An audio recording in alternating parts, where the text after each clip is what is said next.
Salut à toi, dans cette vidéo je vais te montrer comment utiliser la calculatrice de prix d'IntelliFox qui est intégrée dans IntelliFox quand tu es un auto-entrepreneur.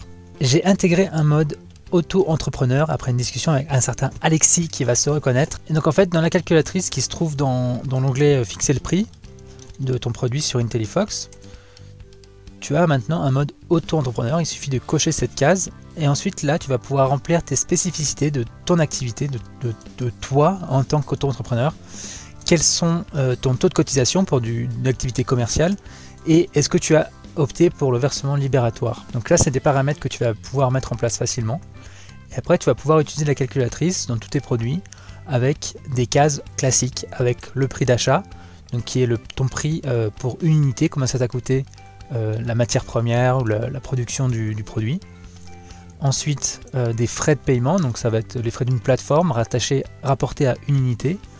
Donc si tu as commandé je sais pas 100 unités et que ça t'a coûté 10 € de frais divers à gauche à droite, bah, tu rentres 0,1, donc 10 centimes. Ensuite voilà, tu remplis toutes tes cases. Voilà, une fois que tu as tout rempli, il ne faut pas oublier non plus de remplir les coûts variables qui va être donc la commission Amazon en pourcentage. Tu as différents choix qui sont préétablis et tu as un lien ici que tu peux cliquer pour aller voir en fonction de ta catégorie quel est le taux qui est appliqué. Tu as juste à aller voir. Ensuite, le taux de TVA ici va pas être pris en compte pour ton calcul. Toi, si tu es en auto-entreprise, en franchise de TVA, en réalité, du coup, le jour où tu es toujours en auto-entreprise, mais sans la franchise de TVA, mon tableau ne marchera plus pour toi. Voilà, donc le jour où tu es dans ce cas-là, tu viens me parler, mais je pense que ce sera un moment où tu passeras peut-être en société, donc tu pourras utiliser le tableau de base. Une fois que tu as rempli tout ça, il y a deux choses qui se passent vraiment intéressantes, c'est que ton prix actuel que tu as fixé, ou qui a été importé d'ailleurs d'Amazon, il va automatiquement être passé dans la moulinette pour calculer la marge nette. Et donc cette marge nette, c'est vraiment les sous qui vont tomber sur ton compte après avoir payé tes cotisations et le versement libératoire. Donc là en fait ce qui se passe, c'est si j'augmente le taux de cotisation, donc un taux normal, donc classique de commerce c'est 12,8%, avec le versement libératoire, il faut voir que la marge nette elle descend, elle diminue. Donc ça c'est normal. Bon, si tu arrives à vendre un produit comme ça avec un tel niveau de marge, c'est un très bon produit.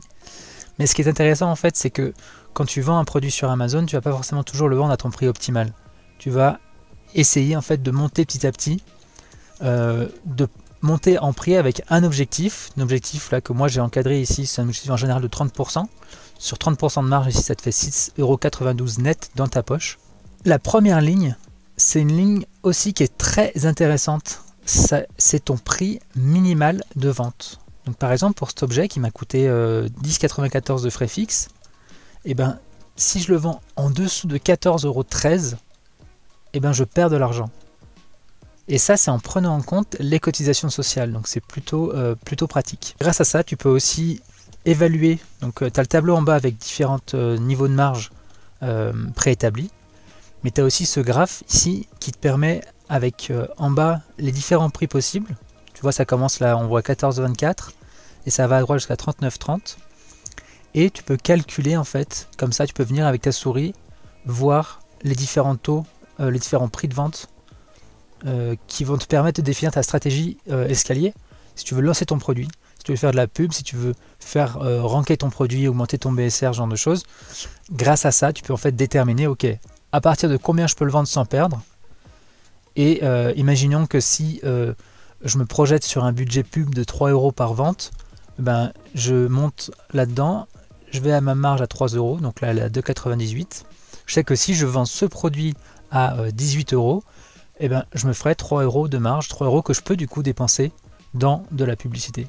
Donc ça c'est vraiment pratique pour bien évaluer le prix que tu vas mettre en place et de chercher le prix optimal et d'avoir une visibilité directe sur la marge de ton prix actuel. Voilà, c'est tout pour la calculatrice dédiée aux auto-entrepreneurs. J'espère que cette vidéo t'a été utile et dans tous les cas, tu peux retrouver cet outil dans IntelliFox et aller essayer plein de choses avec. Je te souhaite une très bonne journée et je te dis à bientôt.